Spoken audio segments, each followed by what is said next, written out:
कर्मण्येवाधिकारस्ते मा फलेषु कदाचन मा कर्मफलहेतुर्भो मा ते सङ्गोऽस्त्वविपन्नः।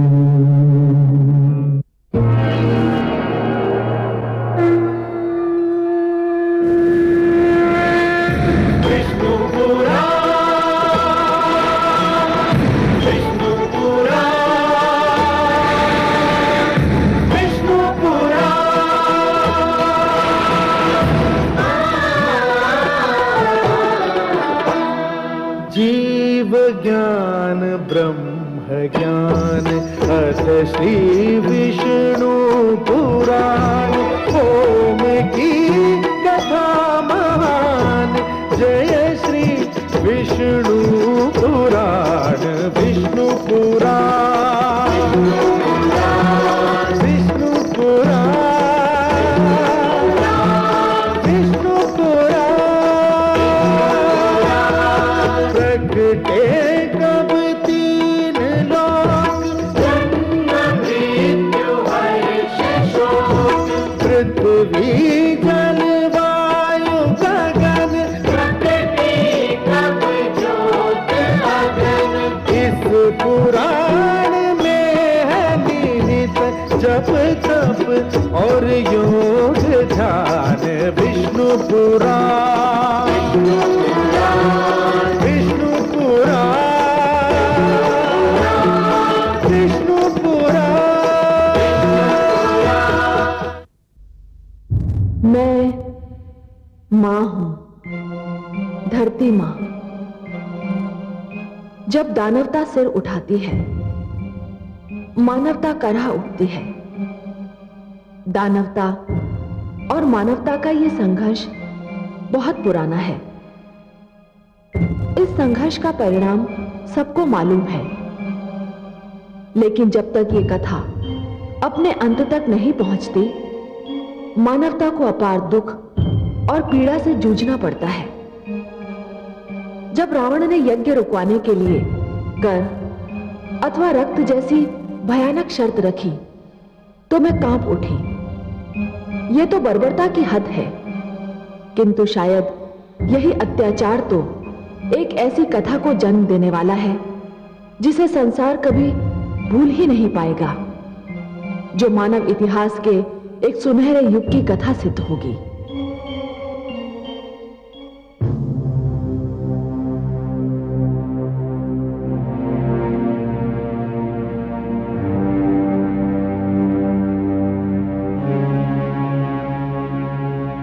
प्रणाम महारानी।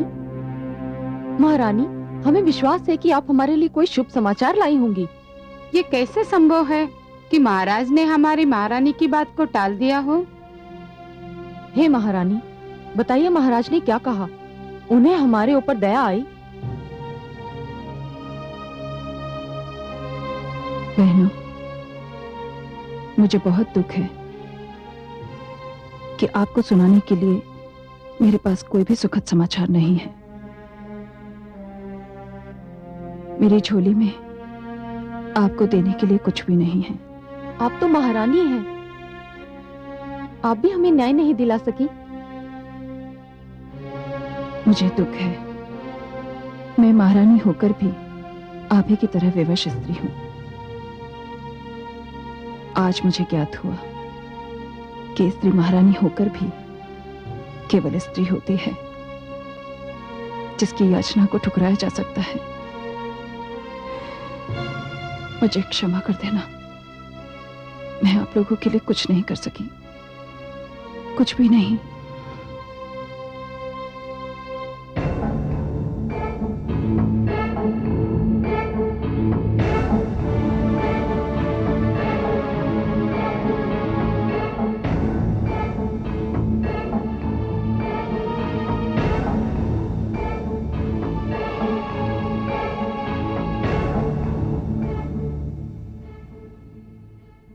लंकापति की जय हो। ये ऋषिगण हैं। इनका अपराध यह है कि इन्होंने यज्ञ तो किया, किंतु यज्ञ का कर नहीं दिया। कर नहीं दिया? क्यों नहीं दिया? इन दुष्टों का कहना है कि ये ऋषि हैं, आचार्य हैं, विद्वान हैं, धन प्राप्ति का कोई साधन नहीं है इनके पास। क्या ये सत्य है? ये सर्वथा सत्य है लंकेश। हमारे पास स्वर्ण मुद्राएं नहीं हैं। हम कर देने के योग्य नहीं हैं। तो फिर बंद करो ये आडंबर, जिसे तुम यज्ञ कहकर पुकारते हो, बंद करो। परंतु ये तो हमारा धर्म है। मुझे तुम्हारे धर्म से नहीं, अपने कर से रुचि है। यदि तुम कर नहीं दे सकते तो तुम्हें दंड मिलेगा। आप राजा हैं, दंड देने का अधिकार है आपको। अधिक आज्ञा लंकेश।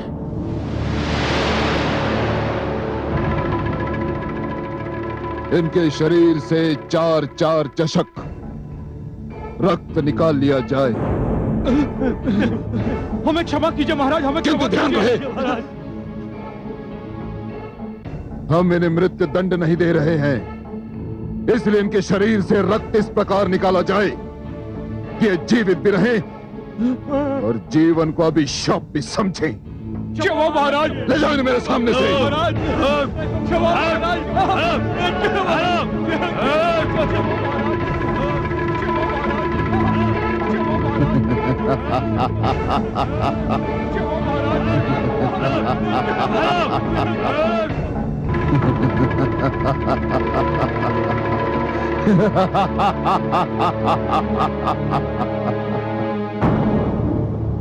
मैं इन यज्ञ करने वाले ऋषियों को एक दिन में नहीं मारूंगा, इतनी सरलता से नहीं मारूंगा।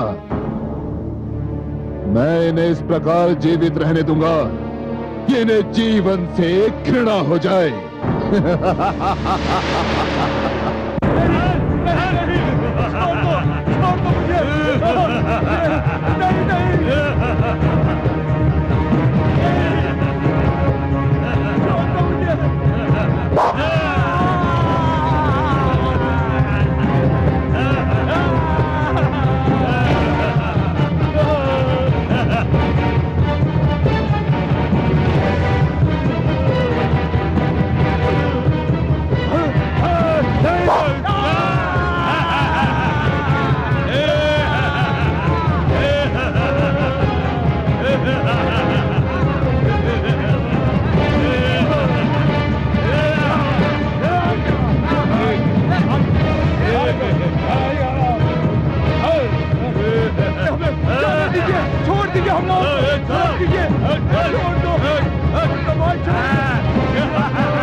चलो इसको भी चल।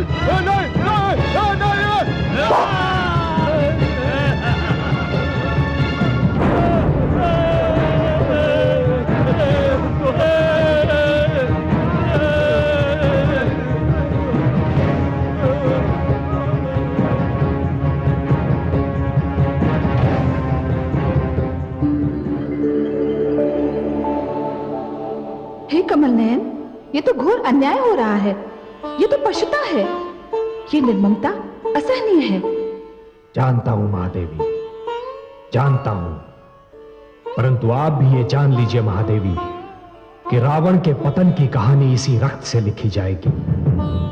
हे महादेवी, हर युग में ये होता रहा है और ऐसा ही होता रहेगा। अत्याचार रक्त की नदियां तो अवश्य बहाता है, किंतु अंत में उन्हीं नदियों में डूब जाता है। परंतु हे कमल नयन, अभी तो ऐसा लग रहा है मानो इन निर्दोषों का रक्त व्यर्थ जा रहा है। नहीं महादेवी, निर्दोषों, निर्बलों और दुखियों का रक्त कभी व्यर्थ नहीं जाता। महादेवी, जिस प्रकार अंधियारी रात्रि सूर्य की एक किरण का भी सामना नहीं कर पाती, उसी प्रकार अत्याचार क्रांति की पहली चिंगारी को भी सहन नहीं कर पाता। दुखियारी मंदोदरी कितनी भली नारी, कितने दुष्ट के चंगुल में फंस गई। महादेवी, कमल तो सदैव कीट में ही खिलता है ना, और मंदोदरी को इस क्रांति में एक बहुत महत्वपूर्ण भूमिका निभानी है। महादेवी, जिस क्रांति में नारी की भूमिका ना हो, वो क्रांति कभी सफल नहीं हो सकती। फिर वो क्रांति चाहे घर के भीतर हो या घर के बाहर।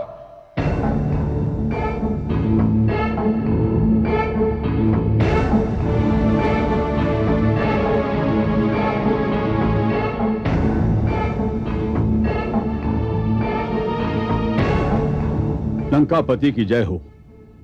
महाराज, मैं उपस्थित हूं। मेरे योग्य कोई आदेश? मैं ये जानना चाहता हूं कि ऋषियों पर लगाए गए यज्ञ कर से हमारे कोष में कितना धन एकत्र हुआ। आप मौन क्यों हैं महामंत्री जी? उत्तर क्यों नहीं देते? उत्तर क्यों नहीं देते आप? क्योंकि मुझे पूर्ण विश्वास है कि मेरे उत्तर से आप तनिक भी प्रसन्न नहीं होंगे। क्यों? सत्य तो यह है महाराज कि यज्ञ कर से राजकोष में एक फूटी कौड़ी भी नहीं आई है। क्या? ये कैसे संभव है? इतने कड़े दंड के भय ने भी ऋषियों को भयभीत नहीं किया? ये कैसे संभव है महामंत्री जी?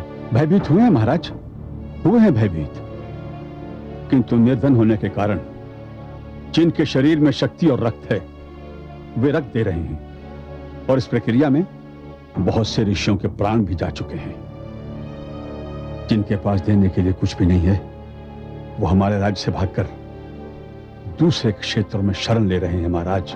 हमारे राज्य से दुष्ट ऋषियों का भागना अशुभ समाचार नहीं है महामंत्री जी, किंतु ये अशुभ समाचार अवश्य है कि हमारे राजकोष में कोई वृद्धि नहीं हुई। यह अशुभ समाचार है। मैंने उनके शरीर से रक्त निकालने की योजना इसी लक्ष्य को सामने रखकर बनाई थी। या तो वे कर देंगे या फिर यज्ञ करना बंद कर देंगे। लगता है हमारे दोनों ही लक्ष्य पूरे नहीं हुए, किंतु अब उनके रक्त का हम क्या करेंगे? किस काम का उनका रक्त? लंकेश की जय हो। राजवधिक आपसे मिलना चाहता है महाराज। भेजो उसे। जो आज्ञा।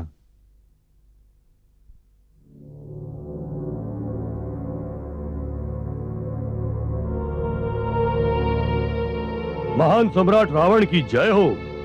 मेरे पास आने का कारण बताओ। महाराज, ऋषियों के शरीर से निकाला हुआ रक्त इतनी बड़ी मात्रा में एकत्र हो गया है कि समस्त वातावरण के दूषित हो जाने का भय है। राजवैद्य ने चेतावनी दी है कि रक्त राज्य सीमाओं से बाहर न निकाला गया तो सारे राज्य में महामारी फैल जाने का भय है महाराज।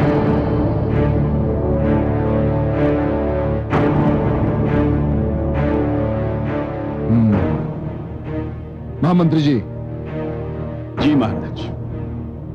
ऋषियों के रक्त को गागरों में भर लिया जाए और सेनापति को आदेश दीजिए कि वो सैनिकों से कहे इस रक्त को हमारी राज्य सीमा के बाहर फेंकाएं।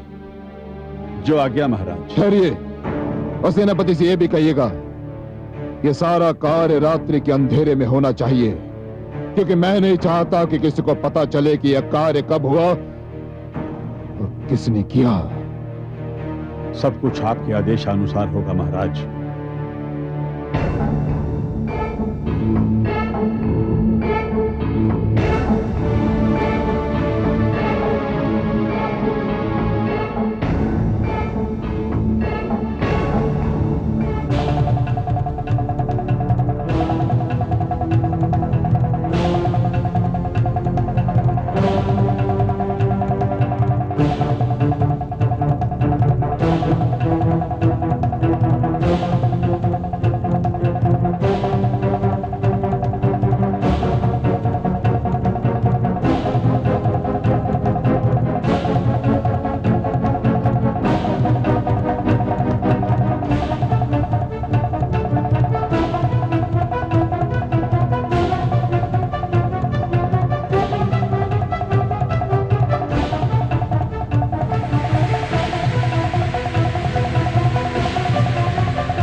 तो रक्त है।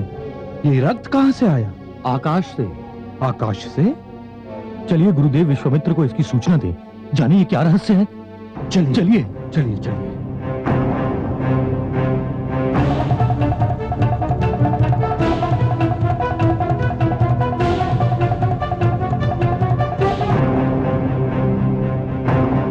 गुरुदेव गुरुदेव गुरुदेव।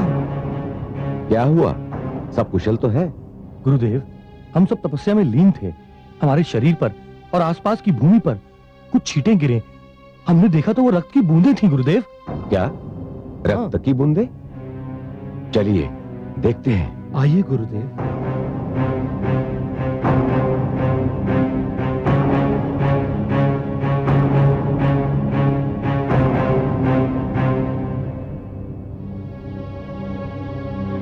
ये तो घोर आश्चर्य है। यदि आकाश से रक्त बरसेगा तो इस धरती का क्या होगा? अवश्य ही इस धरती पर कोई प्रकोप टूटने वाला है।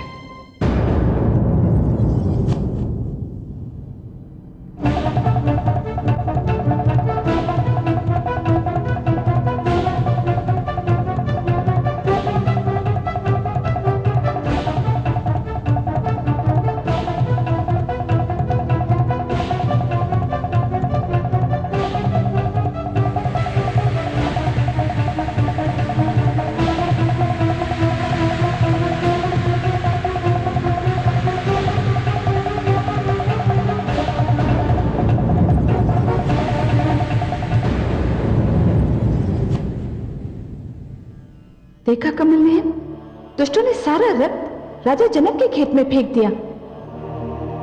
राजा जनक के राज्य में भयंकर अकाल पड़ने वाला है महादेवी। क्यों कमल नयन?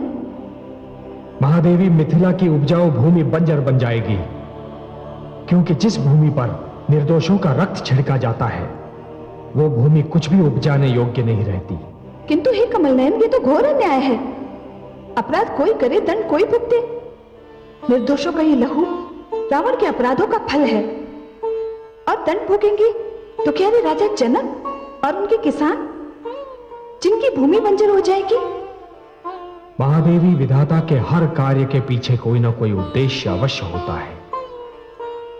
यह तो असंभव है कि रावण को उसके अपराधों का दंड ना मिले और राजा जनक के राज्य में अकाल का पड़ना यह भी किसी नई कथा का आरंभ सिद्ध होगा। कैसी कथा? अभी मैं इससे अधिक कुछ नहीं कह सकता महादेवी।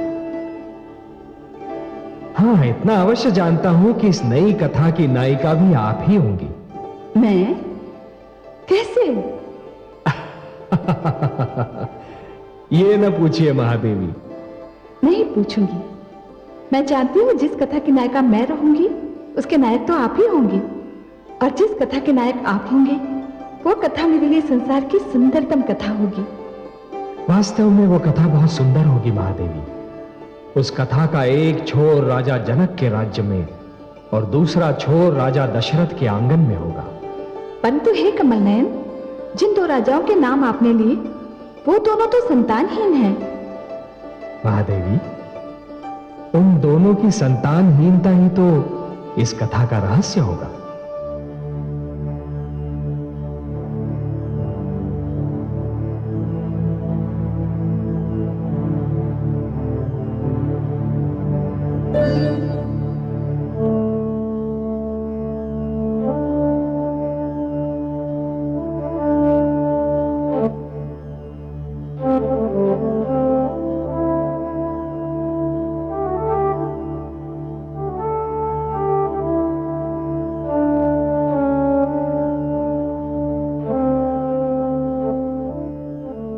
प्रणाम गुरुदेव। यशस्वी भव। कैसे कष्ट किया राजन? हे कुलगुरु,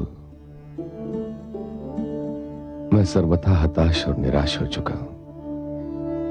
निराश? किससे? स्वयं से, संसार से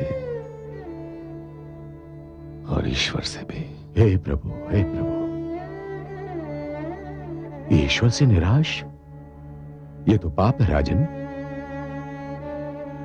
उसके भेद कोई नहीं जानता। कैसे निराश ना हो गुरुदेव। पहले कौशल्या, फिर सुमित्रा और अब कैकेयी। 3 पत्नियों के होते हुए भी मेरे घर का आंगन सूना पड़ा है। राजन, संतानोत्पत्ति पत्नियों की संख्या पर निर्भर नहीं करती। इसके एक नहीं, अनेक कारण होते हैं,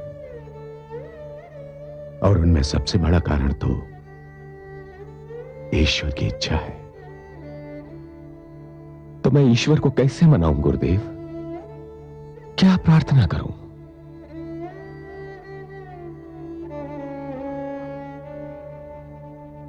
चिंता मत कीजिए राजन, हर कार्य का एक समय होता है, और अब वो समय आ गया है। मैं आपके घर में संतान की उत्पत्ति के लिए पुत्र कामेष्टि यज्ञ करूंगा, और उसके उपरांत यह असंभव है कि आपके यहां संतान का जन्म ना हो। तो गुरुदेव, यह यज्ञ मैं पहले भी कर सकता था, किंतु मुझे उचित समय की प्रतीक्षा थी। निश्चिंत होकर जाइए राजन, यज्ञ की तैयारी कीजिए। जो आज्ञा गुरुदेव। प्रणाम गुरुदेव। यशस्वी भाव।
क्या बात है?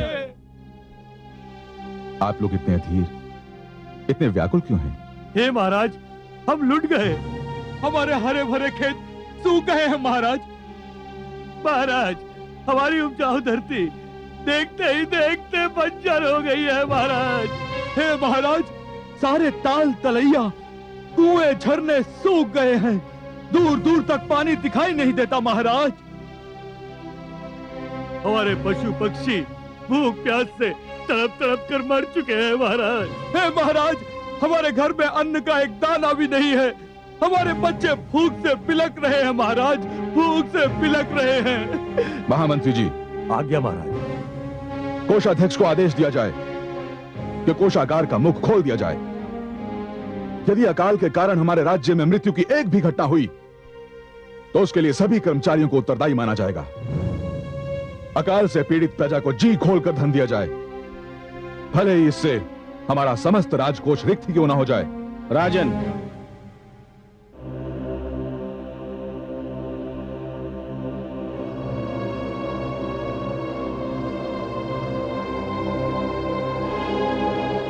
प्रणाम कुलगुरु। आयुष्मान भव। राजन, आपकी उदारता और प्रजा पालन की भावना सराहनीय है, पर उससे कोई लाभ नहीं होगा। क्यों गुरुदेव? क्योंकि यह प्रकृति का प्रकोप नहीं है। इसका कारण कुछ और ही है। आपका राजकोष वास्तव में रिक्त हो जाएगा, पर धरती की कोख हरी नहीं होगी। इसके लिए तो आपको कुछ और ही करना होगा। क्या करना होगा गुरुदेव? मैं अपनी पीड़ित प्रजा को इस अकाल से बचाने के लिए कुछ भी करने के लिए तैयार हूं। कृपया मुझे शीघ्र बताएं गुरुदेव कि मैं क्या करूं। इस विपदा को टालने के लिए साधारण किसान की भांति स्वयं आपको हल जोतना होगा, धरती की जुताई, बुआई और गुड़ाई करनी होगी। मुझे स्वीकार है गुरुदेव। मेरी तो प्रजा ही किसान है, और किसानों का राजा होकर भला मुझे स्वयं हल चलाने में क्या आपत्ति हो सकती है? संभव है इस अकाल का यही कारण हो कि मैंने किसानों का राजा होना तो स्वीकार कर लिया, परंतु अपनी प्रजा की भांति उसके साथ कभी हल नहीं चलाया, कभी खेती नहीं की। गुरुदेव, मैं अपनी प्रजा के कल्याण के लिए स्वयं हल चलाऊंगा। प्रजापालक महाराज जनक की जय! प्रजापालक महाराज जनक की जय! प्रजापालक महाराज जनक की जय! हे कमल नयन, मिथिला नरेश जनक ने कितना सुंदर और कितना अनुपम निर्णय लिया है। इस संकट की घड़ी में वो अपनी किसान प्रजा की भांति खेत में हल चलाएंगे। उनका ये निर्णय सुनकर मेरा हृदय प्रसन्नता से झूम उठा है। हे महादेवी, और आपको इतना प्रसन्न देखकर मुझे जो प्रसन्नता हो रही है उसका वर्णन मैं शब्दों में नहीं कर सकता। महादेवी, राजा वही है जो स्वयं को प्रजा के सुख दुख का भागीदार समझे। वो राजा ही क्या जो स्वयं को प्रजा से दूर रखकर अपने राजभवन के ऐश्वर्य का बंदी हो जाए, स्वयं अपने सुखी संसार में इतना मग्न हो जाए कि उसे ये पता ही न हो कि प्रजा पर क्या बीत रही है, प्रजा कैसे जी रही है। हे महादेवी, जो राजा संकट की घड़ियों में प्रजा के कंधे से कंधा मिलाकर खड़ा नहीं हो सकता, वो राजा कहलाने योग्य ही नहीं है। और मुझे इसलिए और भी प्रसन्नता हो रही है कि जनक ने किसान के महत्व को पहचाना। यदि ईश्वर जन्मदाता है तो किसान अन्नदाता है। वो धरती को अपने लहू से सींचकर मानव को जीवित रहने का साधन प्रदान करता है। सर्वथा सत्य है महादेवी। किसान धरती पर ईश्वर का सहायक होता है, परंतु इससे भी बड़ा एक सत्य और है महादेवी कि एक राजा तो केवल अपनी प्रजा का पालक होता है, परंतु एक किसान सारी मानवता का पालक होता है। इसलिए हे महादेवी, राजा जनक का हल थामना उनका गौरव कम नहीं करता, बल्कि उसमें और भी वृद्धि करता है। हे कमल नयन, मेरे मन में राजा जनक के प्रति अपार स्नेह और आदर भाव का सागर उमड़ने लगा है। न जाने इसका क्या कारण है। महादेवी, कारण के बिना किसी रहस्य का अस्तित्व संभव ही नहीं है। जिस प्रकार बादल के बिना बरखा नहीं हो सकती, अग्नि के बिना धुआं नहीं हो सकता, उसी प्रकार कारण के बिना कोई रहस्य जन्म ही नहीं ले सकता महादेवी। हाँ, इतना अवश्य है कि रहस्य वही अति सुंदर होता है जिसका कारण तुरंत समझ में ना आए। हे जगदीश, हे श्रीहरि, आप तो कारणों के कारण हैं, रहस्यों के रहस्य। मैं बहुत व्याकुल हो उठी हूँ। आप ही बताइए ना, इस रहस्य का क्या कारण है?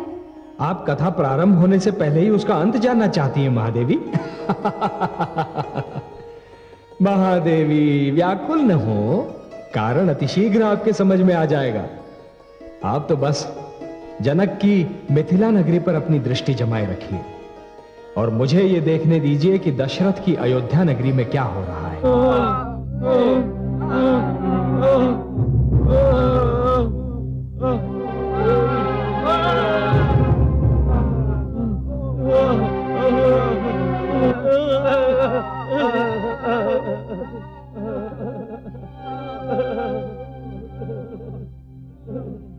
शांत हो जाइए, क्या हुआ? हे ऋषिवर, दुष्ट रावण ने हमारा जीवन अजीर्ण कर दिया था। बहुत से ऋषि यज्ञ करने के कारण मारे गए। हम किसी प्रकार अपने प्राण बचाकर यहाँ आए हैं। कुछ उपाय कीजिए ऋषिवर। धीरज धरिए ऋषिगण, यहाँ आपको कोई भय नहीं। और कितने ऋषि हैं जो अब भी लंका में हैं? उनकी संख्या का कोई अनुमान नहीं, वे अनेक हैं। न जाने दुष्ट रावण उनमें से कितनों के प्राण लेगा। कोई उपाय कीजिए ऋषिवर, कोई उपाय कीजिए। उपाय?